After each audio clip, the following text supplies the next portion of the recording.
नमस्कार. आजचा सवालमध्ये तुमचं मनपूर्वक स्वागत. आज पुन्हा एकदा नवा आठवडा, नवा दिवस, नवा प्रश्न आणि नवी चर्चा. आजचा माझा प्रश्न बघा पडद्यावर. सरकारच्या बेपरवाईमुळे टोलचा प्रश्न चिघळला आहे का, हा प्रश्न मी विचारतोय. मी हा प्रश्न अशासाठी विचारतोय की महाराष्ट्रातला टोल हा अन्यायकारक आहे याची चर्चा आपण या कार्यक्रमामध्ये आणि महाराष्ट्रात सुद्धा अनेक वेळा केलेली आहे. तरी सुद्धा सरकारवर काहीच परिणाम होताना दिसत नाही. काल मनसेचे अध्यक्ष राज ठाकरे यांनी प्रचंड सभा घेतली पुण्यामध्ये आणि इशारा दिला बुधवारी सकाळी ते रास्ता रोको करणार आहेत आणि स्वतः त्यात सामील होणार आहेत. पुन्हा एकदा वातावरण उग्र होईल असं दिसतंय. तरी सुद्धा अजून सरकारला जाग आलेली नाहीये. राष्ट्रवादीचे प्रवक्ते या सगळ्याला राज ठाकरेंचा लाफ्टर शो म्हणतायत, छगन भुजबळ चेष्टा करतायत, आर पाटील इशारे देत आहेत. पण जो टोल जो अन्यायकारक आहे, जी वाटमारी असं म्हटलं जातं, त्यावर उपाय का काढला जात नाहीये, हा प्रश्न आहे माझा आजचा. माझ्यासोबत आहेत नामवंत पाहुणे. माझ्या स्टुडिओमध्ये आहेत शेतकरी कामगार पक्षाचे ज्येष्ठ नेते जयंत पाटील, माझ्यासोबत आहेत मनसेचे सरचिटणीस अविनाश अभ्यंकर, माझ्यासोबत आहेत मुंबई भाजपचे अध्यक्ष आशिष शेलार, माझ्यासोबत पुण्याहून आहेत राष्ट्रवादी काँग्रेसचे प्रवक्ते अंकुश काकडे, माझ्यासोबत आहेत ज्येष्ठ पत्रकार अनंत दीक्षित आणि नाशिकहून माझ्यासोबत आहेत निर्भया फाउंडेशनचे अध्यक्ष मनोज पिंगळे, ज्यांनी या सगळ्या टोल विरुद्ध आंदोलन केलं होतं. पण मला आजच्या चर्चेची सुरुवात करायची आहे अंकुश काकडे तुमच्यापासून. एवढं महाराष्ट्राच्या सर्व भागातून टोल विरुद्ध एक रागाची प्रतिक्रिया आहे, संताप व्यक्त केला जातोय, लोक चिडलेले आहेत, तरी सुद्धा सरकार त्याची दखल घेत नाहीये, असं का? नाही, टोलच्या प्रश्नावरती गेली अनेक महिने अनेक चर्चा चालू आहेत. आपल्याला माहिती असेल की गेल्या बुधवारी औरंगाबादला जी राज्य मंत्रिमंडळाची बैठक झाली, त्या बैठकीमध्ये देखील मुख्यमंत्र्यांच्या उपस्थितीमध्ये त्यांच्या अध्यक्षतेखाली टोल प्रश्नाच्या संदर्भामध्ये चर्चा झाली. या संदर्भामध्ये एक चांगल्या प्रकारचं प्रेझेंटेशन देखील सार्वजनिक बांधकाम मंत्री खात्याच्या वतीने आणि MSSRDCच्या वतीने दिलं गेलं. परंतु या सर्व गोष्टींचा त्या ठिकाणी अभ्यास करायला हवा. त्या सर्व गोष्टींच्या बाबतीमध्ये आपण जे काही निर्णय करणार आहोत त्याचे कायदेशीर परिणाम काय भविष्यामध्ये होणार आहेत या गोष्टीचा देखील विचार करणं गरजेचं आहे. त्यासाठी विधी खात्याचं देखील म्हणणं हे मागून घेण्यात आलेलं आहे आणि या संदर्भामध्ये राज्य सरकार या टोलच्या संदर्भामध्ये पारदर्शीपणा असेल किंवा स्टॅच्युटरी ऑडिट करायचं असेल, रस्त्यांच्या बांधणीच्या संदर्भातलं ऑडिट करायचं असेल, या सगळ्या गोष्टीच्या बाबतीमध्ये फेरविचाराच्या निर्णयापर्यंत आलेला आहे. आता काही गोष्टीच्या बाबतीमध्ये निर्णय प्रक्रियेमध्ये थोडा विलंब लागतो, परंतु या बाबतीमध्ये राज्य सरकारचं धोरण हे निश्चितच लवचिक आहे. यामध्ये काहीतरी मार्ग या पुढच्या काही दिवसामध्ये निघेल अशा प्रकारची स्थिती निर्माण झालेली आहे. पुढच्या काही दिवसामध्ये मार्ग निघेल असं अंकुशजी म्हणतायत. अविनाश अभ्यंकर, तुमचा विश्वास आहे का? नाही, 100% नाही आहे. कारण ते जे आता म्हणतात ऑडिट करायला लागेल, काय करायचं, आजपर्यंत ते काय करत होते? आज ह्यांचा हा जो भ्रष्टाचार चालू आहे गेली 15-20 वर्ष आणि त्या माध्यमातून त्यांनी हजारो कोटी रुपये कमवले. आत्ता ऑडिट करायला लागेल, ह्या गोष्टी तेव्हाच तुम्ही करू शकता ना. आत्ता ऑडिट करायला लागेल, आत्ता समिती नेमू, आत्ता हे करू, आत्ता ते करू, मग 15-18 वर्ष करत काय होते? तोपर्यंत झोपले होते का झोपेचं सोंग घेतलं होतं? त्यामुळे त्याचं उत्तर मिळणं महत्त्वाचं आहे. आणि 100% ही सरकारने सोयीनी बेपरवाई दाखवल्यामुळे हा भ्रष्टाचार प्रचंड प्रमाणात बोकाळला गेला आणि त्याला ह्या संपूर्णपणे सत्ताधारीच पक्ष जबाबदार आहे. तुमचा असा स्पष्ट आरोप आहे की यामध्ये भ्रष्टाचार 100% आहे. त्यांनी सांगावं ना, बोलण्यापेक्षा त्यांनी सांगावं. हे बघा, पेपरला पेपरनी उत्तर द्यायचं असतं. आजपर्यंत कुठला पेपर तुमच्या माध्यमातून समोर आला का? काही कुठले आकडे दाखवले का? आम्ही हे करतोय, आम्ही ते करतोय, आमचं असं होणार आहे, आमचं तसं होणार आहे, आम्ही समिती नेमतोय. हे बघा, जेव्हा एखादं कॉन्ट्रॅक्ट केलं जातं तेव्हा त्याच्यामध्ये 100% प्रोज अँड कॉन्स दोन्ही असतात. हे केलं तर हे मिळेल, हे केलं तर हे मिळणार नाही. म्हणजे ऑडिट हे करायलाच लागतं. हे आत्ता आपल्याला नव्याने सांगण्याची काही आवश्यकता नाही आहे ना. चुकले तर त्यांचं कॉन्ट्रॅक्ट रद्द होऊन त्यांना पेनल्टी झाली पाहिजे हे सांगण्याची आवश्यकता नाही आहे. रस्त्याची कंडिशन चांगली पाहिजे हे सांगण्याची किंवा लिहिण्याची आवश्यकता नाही आहे ना. तो द्यायलाच पाहिजे कुठल्याही परिस्थितीत. आणि महाराष्ट्रात एकाही रस्त्याची कंडिशन अजिबात नाही, अजिबात आता एक्सप्रेसवे जो बरा होता तिथेही मोठ्या प्रमाणावर खड्डे पडलेले आहेत. खड्ड्यांच्या पलीकडे तुम्ही फक्त रस्त्यांचं बोलू नका. जेव्हा एक्सप्रेसवेचं कॉन्ट्रॅक्ट दिलं गेलं तेव्हा सरकारी किंवा त्या नियमाप्रमाणे सर्व गोष्टी तिथे आहेत का? अद्ययावत असं हॉस्पिटल आहे का? एक्सप्रेसवे तुम्ही जेव्हा म्हणता त्याला सर्व्हिस रोड आहे का? टेलिफोन त्याचा बूथ चालू आहे का? पूर्ण इक्विप्ड अशी ॲम्ब्युलन्स आहे का? आजपर्यंत जी 2 ते 3 हजार लोक गेली ती तुमच्या आमच्या घरातली नव्हती म्हणून आपल्याला काही वाटलं नाही. पण ज्यांची गेली त्या एक्सप्रेसवे नावाने बोटं मोडतोय, आपण अजून समिताच नेमतोय. ह्याला जबाबदार कोण आहे? बरोबर आहे. अंकुश काकडे, उत्तर द्या. गंभीर आरोप आहेत, भ्रष्टाचार झालाय त्यामुळे तुम्ही दुर्लक्ष करतात असं म्हणणं आहे अविनाश अभ्यंकर यांचं. नाही, अविनाशजी म्हणतात त्या काही गोष्टींमध्ये तथ्य हे या ठिकाणी स्वीकारावं लागेल की काही ठिकाणी रस्त्यांची अवस्था खराब झालेली आहे. रस्ते वेळच्या वेळेला दुरुस्त करायला हव्यात, त्या बाबतीमध्ये त्या दुरुस्त्या केल्या गेलेल्या आहेत, ती वस्तुस्थिती मी नाकारत नाही. काही प्राथमिक सुविधा त्या ठिकाणी आरोग्याच्या संदर्भामध्ये असेल, स्वच्छतागृहांच्या संदर्भामध्ये असेल किंवा ॲम्ब्युलन्सच्या बाबतीमध्ये, पण ॲम्ब्युलन्सच्या बाबतीमध्ये काही महत्त्वाच्या ठिकाणी ॲम्ब्युलन्स ठेवण्याचं काम आता गेल्या काही महिन्यामध्ये आपल्याला त्या ठिकाणी पाहायला मिळत असेल. आपण पाहिलं असेल की पुणे सोलापूर रस्ता हा नुकताच आता झालेला आहे, त्या ठिकाणची परिस्थिती किती चांगली आहे. मुंबई पुणे हा देखील एक्सप्रेसवे हा सुरुवातीच्या काळामध्ये निश्चित चांगला होता. त्यानंतरच्या कालखंडामध्ये त्या ठिकाणी जे काही त्या रस्त्याची दुरावस्था झाली त्याच्या बाबतीमध्ये राज्य सरकारने वेळच्या वेळेला IRB ला किंवा त्या ठिकाणच्या संबंधित ठेकेदाराला सांगितलंय, त्यांच्याकडनं काही सुधारणा आपण करून घेत आहोत. दूरध्वनीच्या बाबतीमध्ये देखील ठीक आहे, काही ठिकाणचे दूरध्वनी नादुरुस्त झाले असतील, मी नाही असं म्हणत नाही, परंतु दूरध्वनीची व्यवस्था देखील अनेक ठिकाणी आपण केलेली आहे. अर्थात या सगळ्या गोष्टीचं मी समर्थन करतो अशातला भाग नाही.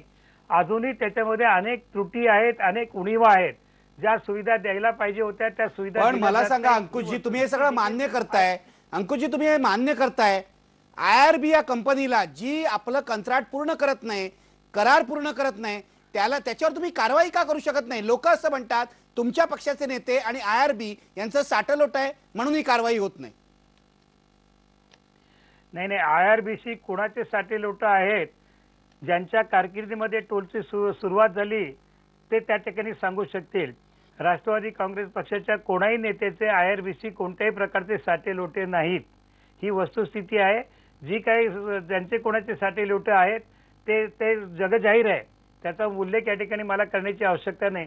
पण या सगळ्या गोष्टीचा आपण पुनर्विचार केला पाहिजे. राज्य सरकारने, सार्वजनिक बांधकाम खात्याने हा पुनर्विचार केला पाहिजे. अशा प्रकारची परिस्थिती आहे आणि राज्य सरकार त्या दृष्टीने पावलं उचलते. मला जयंत पाटील यांच्याकडे यायचंय, पण एक मिनिट, मला अंकुशजी एक तुम्हाला विचारायचं आहे. वैयक्तिकरित्या तुमची प्रतिमा चांगली आहे, तुम्ही संवेदनशील आहात, पण राज्य सरकारला जर याची काही फिकीर असती तर आज जे छगन भुजबळ बोलले, टोलवर न बोलता त्यांनी राज ठाकरेंचं रमेश किणी प्रकरण उकरून काढलं. म्हणजे तुम्ही आमचा टोल काढला तर आम्ही तुमचा किणी काढू आणि तुम्हाला अडचणीत आणू, हा काय प्रकार आहे? छगन भुजबळ मंत्री असताना जर रस्ते चांगले नसतील तर छगन भुजबळ यांच्याविषयी संशय का घ्यायचा नाही? मंत्रिपदावर राहण्याचा त्यांना काय अधिकार आहे? नाही, छगन भुजबळ काय बोलले हे मी काही पाहिलेलं नाही, पण साहजिक एकपणा घ्या, लक्षात घ्या, माणसाचा स्वभाव धर्म असतो. काल राज ठाकरेंनी पुण्यामध्ये छगन भुजबळांच्या संदर्भामध्ये जे वक्तव्य केलं हे पुरोगामी महाराष्ट्रातल्या सुसंस्कृत नेत्याला योग्य आहे का याचाही विचार केला पाहिजे. त्या ठिकाणी त्यांची मफलर आवळून टाकली पाहिजे. अशा प्रकारचं जर का कोणी वक्तव्य ते ठिकाणी करत असेल तर माणूस मला खोड काढलेली नाही. आणि हे पुरोगामी काय, पुरोगामी ह्याच्या महाराष्ट्राचा यांना बोलताना वाटलं पाहिजे यांचे नेते शेतकऱ्यांच्या प्रश्नावरती धरणामध्ये मूत्रविसर्जन करण्याची भाषा करतात.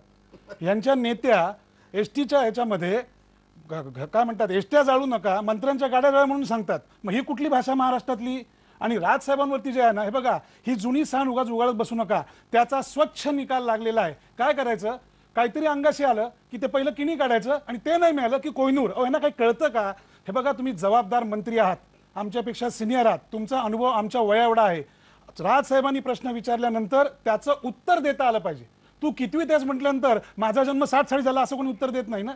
प्रश्न काय आहे, त्यांच्या भावना काय आहेत, आणि त्या भावना राजसाहेबांच्या नाही आहेत, त्या महाराष्ट्रातील लाखो करोडो जनतेच्या भावना राजसाहेब बोलून दाखवत आहेत आणि त्यांची भाषा ही अशीच आहे. तुम्हाला असं वाटतं छगन भुजबळ यांच्याकडे लपवण्यासारखं खूप काही आहे? हो, या सगळ्या टोलच्या प्रकरणात इतका भ्रष्टाचार झालाय की ते सगळं झाकण्यासाठी भुजबळ असं काहीतरी 100% जर विद्यार्थी हुशार असेल तर तो त्या प्रश्नांची बरोबर उत्तर देतो, नाही तर तो टाळाटाळ करतो प्रश्नांना आणि वेगळीकडे घेऊन जातो प्रश्न. जयंत पाटील, मला तुम्हाला विचारायचं, हे जे म्हणतात की भ्रष्टाचार झालाय आणि त्याला उत्तर देता येत नाही म्हणून भुजबळ असे वागतायत, तुमचं काय म्हणणं आहे? 100% बरोबर आहे. अभ्यंकर बोलतात त्यांचं मी समर्थन करतो. पण अंकुशाकडे मगाशी म्हणाले की याचं रिऑडिट आम्ही करायला मागतो आहोत. याचं ऑडिट झालेलं आहे. महालेखापालांनी या ठिकाणी पब्लिक अकाउंट कमिटी समोर ज्या वेळेला हे सगळे फरक काढले आणि याचं ऑडिट झालेलं आहे आणि महालेखापालांनीच याच्यावर आक्षेप घेतलेत.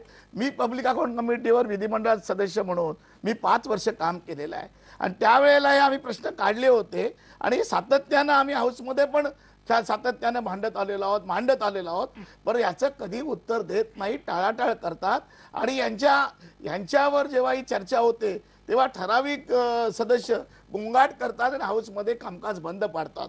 आणि म्हणून याचे जे अंकुश काकडे ना विचारानं हे माहिती नाहीये की महालेखापालाने जे आक्षेप काढलेले आहेत ते एवढे गंभीर आहेत की ठराविक लोकांना ज्या ठिकाणी ही टोलची कॉन्ट्रॅक्ट दिली गेलेली आहेत त्यातले 7-8च लोक आहेत की त्याच्यामध्ये IRB प्रमुख आहे, संचेती आहेत, नंतर तुम्हाला सांगतो चेतक आहे, अशोक आहे, नंतर कोरनाक आहे, सुप्रीम आहे. हे अशी वेगवेगळे 8च लोक आहेत. हे कोण लोक आहेत? वेगवेगळ्या सगळ्या लोकांचे धरलेले आहेत. यांच्याशी संबंध असलेले लोक 100% आहे. यांना निवडणुकीला पैसे पुरवणारे लोक आहेत. कोण आहेत ते लोक? 100% आहेत. एवढंच नाहीये तर या ठिकाणी असलेले अधिकारी, जलकोटे नावाचा अधिकारी ह्याचा मुलगा पार्टनर आहे. या ठिकाणी जलकोटे हा चीफ इंजिनियर होता, त्या तो कालच रिटायर झाला.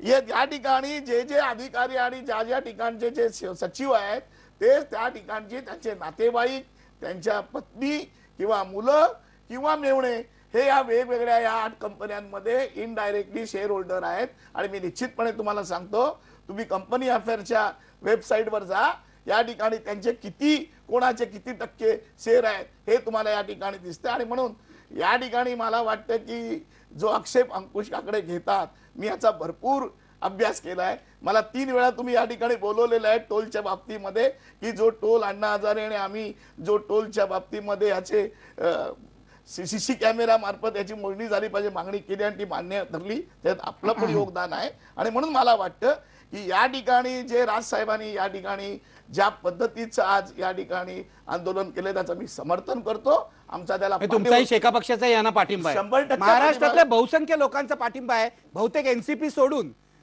अंकुश काकडे तुम्ही उत्तर द्या. हे जे म्हणतायत की ऑडिट झालेलं आहे, त्यांच्यावर स्ट्रिक्चर आलेले आहेत, तरी सुद्धा त्याच लोकांना कॉन्ट्रॅक्ट देणं, खरं तर अशा प्रकारे कंत्राट पूर्ण करणारे हे जे 8-9 कंत्राटदार आहेत हे तुरुंगात असायला हवेत, IRB पासून सगळे, पण केवळ तुमच्या नेत्यांशी संबंध आहेत म्हणून ते बाहेर असतात. उत्तर द्या, का ही फसवणूक चालली आहे? नाही, मी पुन्हा एकदा सांगतो की या टोल ठेकेदारांशी राष्ट्रवादी काँग्रेस पक्षाच्या कोणत्याही नेत्याचा कुठलाही संबंध नाही. त्याच्यामध्ये कुठल्याही प्रकारची भागीदारी वगैरे असा प्रकार नाही. आणि ज्यावेळेला आपण एखादं राज्य सरकारचं टेंडर देतो ते ई टेंडरिंग होतं. देशाच्या पातळीवरच्या वर्तमानपत्रामध्ये त्या संदर्भामध्ये जाहिराती दिल्या जातात. ई टेंडरिंग असल्यामुळे कोणी त्या ठिकाणी टेंडर भरू शकतं. राज्य सरकारने घालून दिलेल्या अटी आणि शर्ती जो तुम्हाला मान्य नाहीये? एक मिनिट अंकुशजी, यांना मान्य नाहीये कारण जे टेंडरच्या अटी घालतात त्या 8 लोकांनाची टेंडर कशी मिळतील याची भरपूर खबरदारी राज्य शासन या ठिकाणी घेतात की या ठिकाणी टेंडर फॉर्म देत नाहीत, या ठिकाणी ईमेलवर कुठलेही करत नाहीत आणि अटी अशा घालतात की एवढा अनुभव पाहिजे, एवढा टर्नओव्हर पाहिजे, एवढा फायनान्सचा पाहिजे की कोणी सर्वसामान्य ठेकेदार तिथे जाऊ शकत नाही. याचा बंदोबस्त आधी केले जातात. अंकुश काकडेंना मी नम्रपणे सांगतो, याची चर्चा मी हाऊसमध्ये अनेक वेळा केलेली आहे आणि सरकार त्याच्यावर उत्तर देऊ शकलं नाहीये. इथे शेलार पण माझ्या बरोबर आहेत, आम्ही अनेक वेळा हाऊसमध्ये चर्चा केली. माझं एवढंच म्हणणं आहे की अंकुश काकडे तेच रिपीट करतात. त्यांनी आता ही मुलाखत संपल्यानंतर घरी जावं, कंपनी अफेअरची त्या ठिकाणी वेबसाईट खोलावी आणि मग तुम्हाला कोणाचे कसे संबंध आहेत हे मी तुम्हाला दाखवतो. आशिष शेलार, तुम्ही सभागृहात यावर बोललेला आहेत. मगाशी तुम्हाला तरी टोला मारला, ते असं म्हणाले कुणाचे संबंध आहेत या कंत्राटदारांशी हे तुम्ही जाणून घ्या, आमचे नाहीत. भाजपकडे त्यांचं बोट होतं कारण गडकरींचं नाव याच्यामध्ये आलंय. गडकरी आणि IRBचे संबंध जगजाहीर आहेत. काय म्हणणं आहे तुमचं? तुमच्यावर केलेल्या आरोपाबद्दल काय म्हणणं आहे? नाही, गडकरीजींचे IRBचे संबंध का जगजाहीर आहे? तुमच्याशी संबंध आहेत, जयंत पाटलांशी संबंध आहेत, राज ठाकरेंशी संबंध आहेत. गडकरींच्या कंपनीमध्ये पैसे नाही घालत ना, त्यामुळेच गडकरींच्या कंपनीमध्ये IRBने पैसे घातले हा आरोप जो आहे याच्यावरची चर्चा आणि इन्व्हेस्टिगेशन इन्कम टॅक्सने पूर्ण केले. मुद्दा याच्यामध्ये असा आहे, साठे लोटांमध्ये गडकरींनी महाराष्ट्राला करून दाखवलं. यांनी केवळ साठे जमवले. आपण एक मुळात लक्षात घ्या, गडकरींवर बोट दाखवण्याच्या आधी ह्याच मुंबई पुणे एक्सप्रेसवेचं 5000 करोडच्या वर आलेलं टेंडर धीरूभाई अंबानीच्या कंपनीला रिलायन्सला न देता सुद्धा 2000 कोटीच्या वर पैसे वाचवून हे बरोबर महाराष्ट्राला त्याच गडकरींनी काम करून दाखवलंय. त्यामुळे साटेलोटाचा आरोप गडकरींवर टिकू नाही नाही, शकत नाही. गडकरींनी हे एक्सप्रेस वे तुम्ही कमी लक्षात पैशात घ्या. बांधून दाखवला, दुसरा मुद्दा तो सुद्धा पीडब्ल्यूडी तर्फे बांधून दाखवला, दुसरा मुद्दा. हे बरोबर आहे. दुसरा मुद्दा, गडकरींच्या काळामध्ये 2002 सालचा GR नव्हता. गडकरींच्या काळामध्ये असलेला GR टोलसाठी आपण ज्याला म्हणतो की vital project and big bridges and expressways याच्यासाठी टोल होता. ह्या सरकारने, काँग्रेसच्या साटलोट इथे आहे, केंद्रातल्या काँग्रेस राष्ट्रवादीच्या सरकारने इन्कम टॅक्समध्ये कन्सेशन देण्यासाठी इन्फ्रास्ट्रक्चर प्रोजेक्ट्स यांनामध्ये इन्कम टॅक्स माफ केला आणि तिथून खरा भ्रष्टाचार सुरू झाला. मग या सगळ्या कंपन्या इन्कम टॅक्स मधलं कन्सेशन पण घ्या, टोलमधनं कॅश कलेक्शन पण करा आणि स्वतःला काम पण मिळवा, असं 2002 पासून. मग आता हे नियम सगळीकडे बाजूला गेले की 25 किलोमीटरचं अंतर असलं पाहिजे दोन टोलमधलं, ते बाजूला सोडून या राष्ट्रवादी काँग्रेस, विशेषतः जे अंकुश काकडे यांचा पक्ष, यांच्या पक्षाने 2 टोलमधलं अंतर कधी 10 किलोमीटर केलं, कधी 12 किलोमीटर केलं, पण कामं लोकांना दिली आणि त्यातनं साटलोटं राष्ट्रवादीचं सुरू झालं. आणि त्यामुळे साटलोटाचा आरोप हा डायरेक्ट राष्ट्रवादी काँग्रेसकडे आहे, नंबर 1. दुसरा, जे मगासपासून हे सांगतात ऑडिट करायचं आहे, आम्ही ऑडिट करणार आहोत, समिती नेमली आहे. मुद्दा असा आहे की टोल मॉनिटरिंग डिपार्टमेंट MSRDCने बनवलेला आहे. निखिल वागळेजी 2002 ला GR आला, टोल मॉनिटरिंग डिपार्टमेंट स्थापन झालं. त्याने दरवर्षी असं ऑडिट केलं पाहिजे, डिफॉल्ट चेक केले पाहिजेत, क्लेम्स केले पाहिजेत, क्लेम्सवर सोल्युशन्स काढली पाहिजेत. यांचं टोल मॉनिटरिंग डिपार्टमेंट करत काय होतं? आज ऑडिट करेपर्यंत जर थांबले असतील तर MSRDCचा जो मंत्री, PWDचा जो मंत्री या टोल मॉनिटरिंग डिपार्टमेंटचं काम एक्झिक्यूट करू शकला नाही, पहिलं त्याला जेलमध्ये टाका आणि मग त्याच्याबरोबर कॉन्ट्रॅक्ट. ते सुद्धा मंत्री राष्ट्रवादी काँग्रेसचेच आहेत, बिलकुल टाकलं पाहिजे जयदत्त जेलमध्ये. क्षीरसागर. हो, उत्तर द्या अंकुश काकडे, तुम्ही उत्तर द्या. गंभीर आरोप आहेत आणि राष्ट्रवादी काँग्रेस निदान या निवडणुकीच्या तोंडावर या आरोपांकडे दुर्लक्ष नाही करू शकत, कारण हा एक असा मुद्दा आहे, महाराष्ट्रात तुम्ही निवडणुका यामुळे हरू शकता. नाही, आजपर्यंत भारतीय जनता पक्ष किंवा शिवसेनेने राष्ट्रवादी काँग्रेस पक्षाच्या मंत्र्यांच्या विरोधामध्ये जे आरोप केलेत ही पहिली वेळ नाहीये. गेली वर्षभर सातत्याने असे आरोप करण्याचे प्रकार त्यांचे चालू आहेत. मग ते तटकरे असतील, अजितदादा असतील, छगन भुजबळ असतील, जयदत्त क्षीरसागर असतील. त्यामुळे असं केवळ राजकारणापोटी, राजकीय द्वेषापोटी अशा प्रकारचे आरोप केले जातात. कोर्टामध्ये देखील त्यांनी ती प्रकरणे दिली आहेत.